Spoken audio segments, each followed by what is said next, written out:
ఈ రోజే డౌన్లోడ్ చేయండి. మీ ఫేవరెట్ షోస్ చూడండి. నాన్నకి నిజం చెప్పి మీరు తొందరపడ్డారేమోనండి. నిజం చెప్పబట్టే సార్ బ్రతికారండి.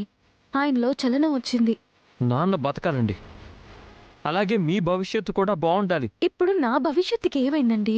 ఇప్పుడు ఆయన పూర్తి స్పృహలోకి వచ్చి మీరు బయట పెట్టిన ఆ నిజాన్ని అందరితో చెప్పేస్తే అప్పుడు మీ పరిస్థితి ఏంటండి? అమ్మా, నేను స్పృహలో లేనప్పుడు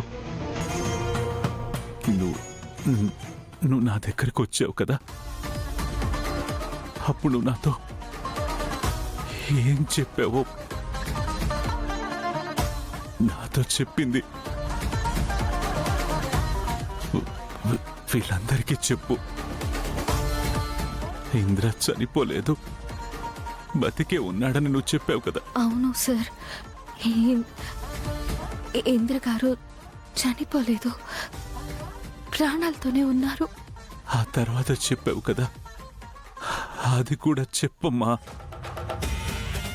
కడుపులో బిడ్డ, ఆ బిడ్డ